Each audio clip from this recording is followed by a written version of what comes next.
There are moments in life that arrive without warning and leave without mercy. For Nathan Cole, that moment came on a Tuesday morning in October, a morning so ordinary that he had already forgotten it by the time it ended.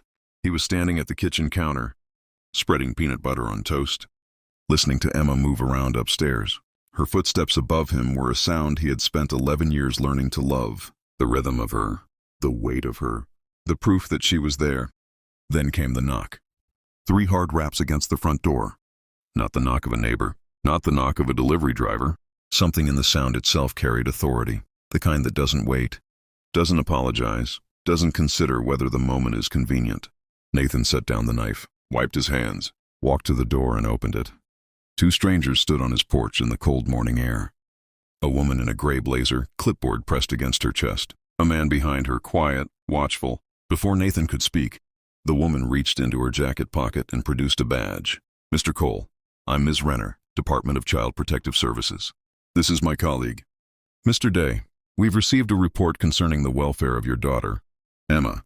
We need to conduct an assessment of your home and speak with you immediately." Nathan looked at the badge. He looked at the woman.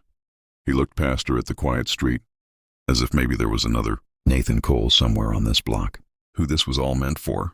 There wasn't. "Come in," he said, because he had nothing to hide. He had never had anything to hide. "But before I tell you what happened next, I need you to stay with me, because this story is about what happens when a system designed to protect children becomes the most dangerous thing in a child's life.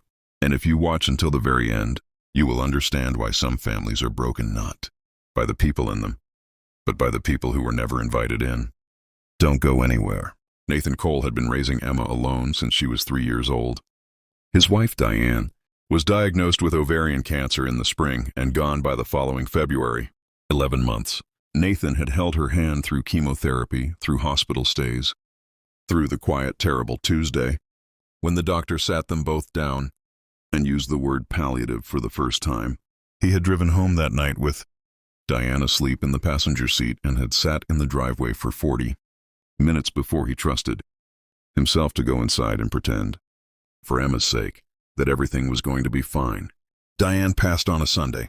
Emma was too young to understand fully, but old enough to feel everything. She had stopped sleeping alone for 6 months.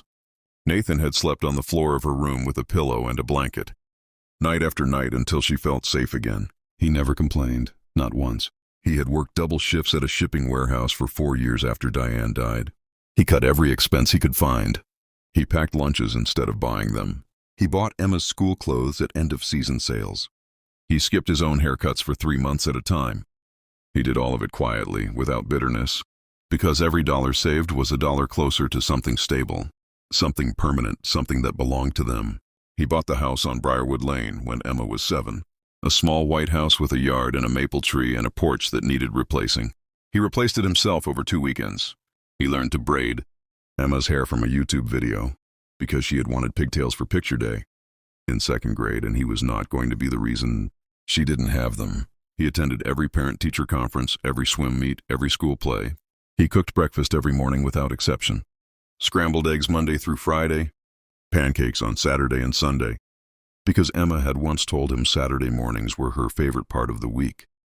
He had built a life for them with his hands and his stubbornness and the kind of love that doesn't announce itself, that just shows up every single day and does the work.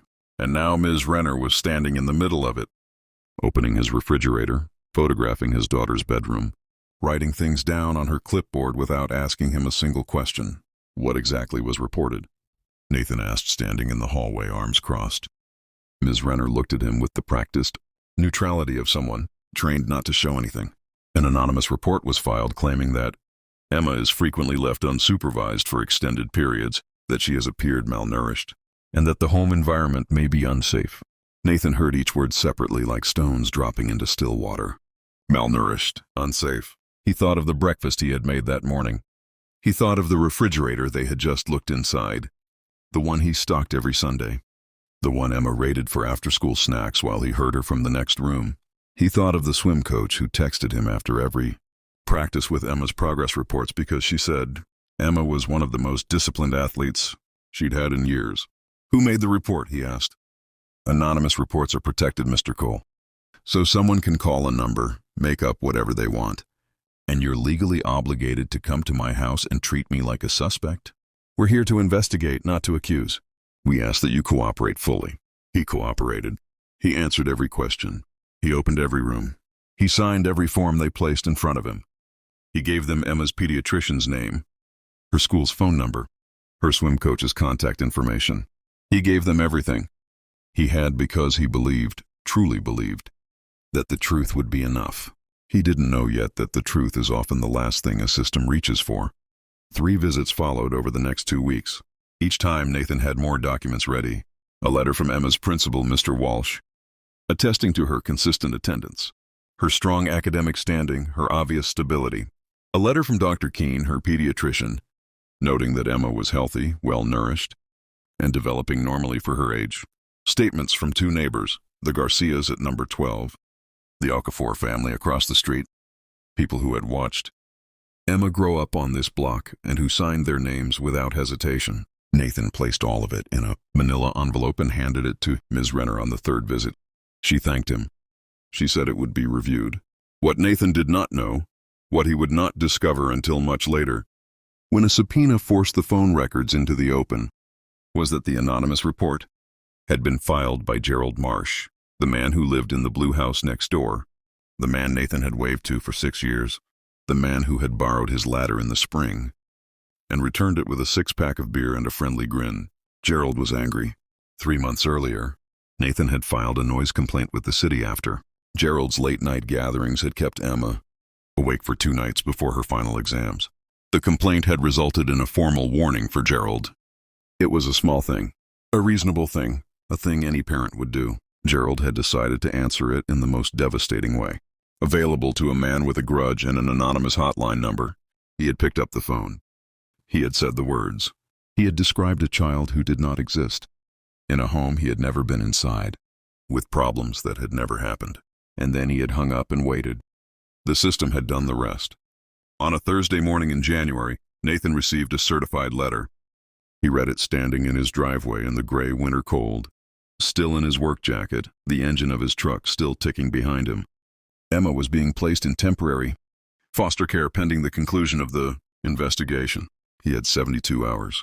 He read it 4 times. Then he folded it carefully and put it in his pocket and stood very still for a long time, while the cold moved around him and the maple tree stood bare at the edge of the yard and the house waited quietly behind him. The house he had worked for years to own. The house he had built into a home for her. The house that was about to be too quiet in a way he had no words for. He called Emma at school. He couldn't speak at first. She knew immediately. Dad, what happened? It wasn't a question. She had always been able to read his silences. He told her that evening at the kitchen table. He used simple words. He tried to keep his voice steady. Emma sat across from him with her hands flat on the table, and her jaw tight and her eyes very still. And when he finished, she looked at him and said, "I'm not going." "Emma!" "Tell them I'm not going, Dad." He held her. He held her the way he had held her on the floor of her bedroom in the months after her mother died. The same way, the same arms, the same unspoken promise underneath it all. I am here. I am staying. Nothing is going to take this away from us. But this time something did. She was placed with a foster family 40 minutes away. Nathan was granted supervised visits twice a week, 2 hours each, in a beige room at the CPS office. A social worker seated in the corner with a clipboard of her own. He brought Emma her books, her favorite lip balm, her swim team hoodie, the small playlist she had been building on her phone for months. He sat across from her at a plastic table and tried to be everything she needed in 2-hour increments, knowing it wasn't enough, knowing the math of it was cruel, knowing she went back to a strange house at the end of every visit and slept in a strange bed and woke up without the smell of breakfast being made by the one person in the world who had never let her down. He hired Patricia Ossie, a family law attorney with 20 years of experience and the kind of voice that made courtrooms go quiet. She looked at Nathan's file for 40 minutes. When she set it down, she said, with the careful precision of someone who had learned to hold their anger professionally, this case should never have reached removal. The evidence presented was baseless. Someone failed your daughter at every level of this process. She filed motions. She requested records. She found the phone records and traced the report back to Gerald Marsh's number. When investigators confronted Gerald, He denied it. Then the records were placed in front of him. Then he admitted it. He said he hadn't meant for it to go this far. He said he was sorry. He said it the way people say sorry when they've miscalculated the cost of what they've done. Not with real remorse, but with the stunned discomfort of a man realizing he has to live with something he can't take back. The case was closed on a February morning, 4 months and 11 days after the first knock on Nathan's door. Unsubstantiated. Emma was to be returned home immediately. Nathan drove to the foster placement address alone. He had put on the blue shirt that morning, the one Emma had given him for Father's Day, the one she always said looked good on him. He had cleaned the house the night before until it shone. He had put fresh flowers on the kitchen table. He had made sure her room was exactly as she had left it. The swim ribbons on the wall, the stack of books on the nightstand, the small lamp she always left on when she read late.